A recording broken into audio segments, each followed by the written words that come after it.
इत्तेहादुल मुस्लिमीन ने ये फैसला लिया है कि मगरबी बंगाल में हुमायूं कबीर साहब की जो पार्टी है उनके साथ मजलिस इत्तेहादुल मुस्लिमीन एक अलायंस करेगी और मजलिस तो इनको बड़ी तकलीफ हो जाती है।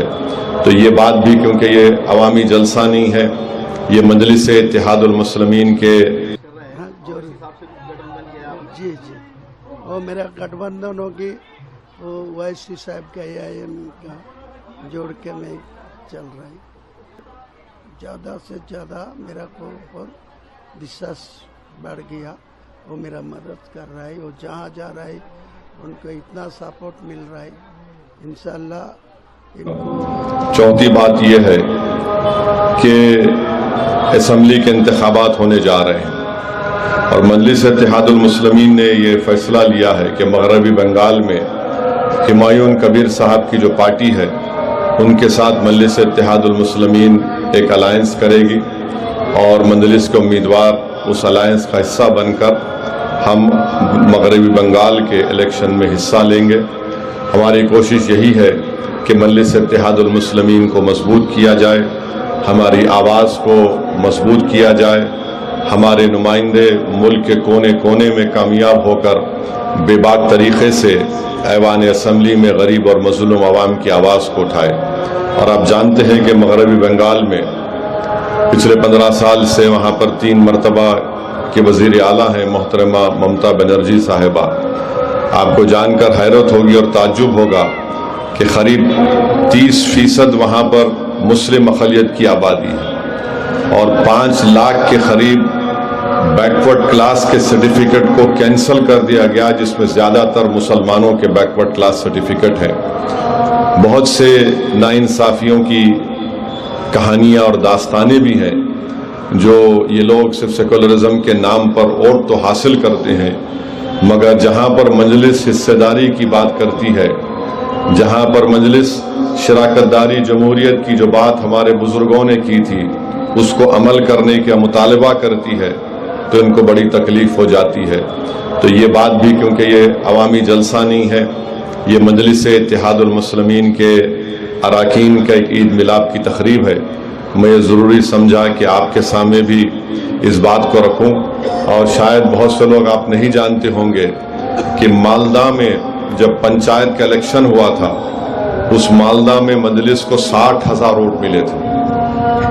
तो ऐसा नहीं है कि मजलिस वहाँ पर मेहनत नहीं कर रही है। पिछले बार भी हम लोग 5 या 6 सीट पर इलेक्शन लड़े थे।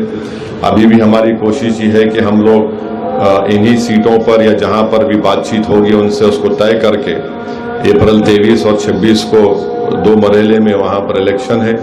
तो ये हमारी कोशिश होगी और आप अल्लाह से दुआ भी करिए कि हम लोग अपनी इस कोशिश में अल्लाह हमको कामयाब और कामरान करे और मगरबी बंगाल के असम्बली में भी मजलिस इत्तेहादुल मुस्लिमीन के उम्मीदवार आज को पास आया। मेरा जो नया पार्टी बनाया आम जनता उन्नयन पार्टी, बंगाल को जो चुनाव आ रहा है, चुनाव घोषित किया 3 अप्रैल 29 अप्रैल दोनों डेट मिलके 294 का जो सीट का चुनाव हो।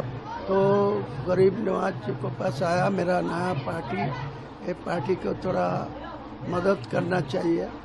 मेरा सत्ता में आने के लिए मेरे मकसद है, इरादा है आम आदमी को लिए ज़्यादा से ज़्यादा डेवलपमेंट करने के लिए मेरा ख्वाजा गरीब नवाज को पास आया। मगरबी बंगाल के अंदर आप अपना CM बनाने के लिए कोशिश कर रहे हैं। हाँ जरूर, हिसाब से गठबंधन किया आपने? जी और मेरा गठबंधन होगी वो वैसी साहब का AIM का जोड़ के मैं चल रहा है। 25 तारीख को प्रेस कॉन्फ्रेंस भी रखी, क्या बड़ा ऐलान किया जाएगा? वो तो वैसी साहब मेरा बड़ा भाई है, वो बड़ा भाई के तरफ मानते हैं, वो भी कलकत्ता में जा रहा है। तो जाने के बाद वो बड़ा भाई जो निर्णय लेगी वही मेरा हिसाब से चलेगी। आप BJP में भी रहे हैं, उसके बाद हाँ उसी टाइम वो TMC का जो पुलिस प्रशासन वाला जो आम आदमी को ऊपर ज़्यादा से ज़्यादा जुल्म कर रहा है और रोकने के लिए मैं BJP में शामिल हुआ।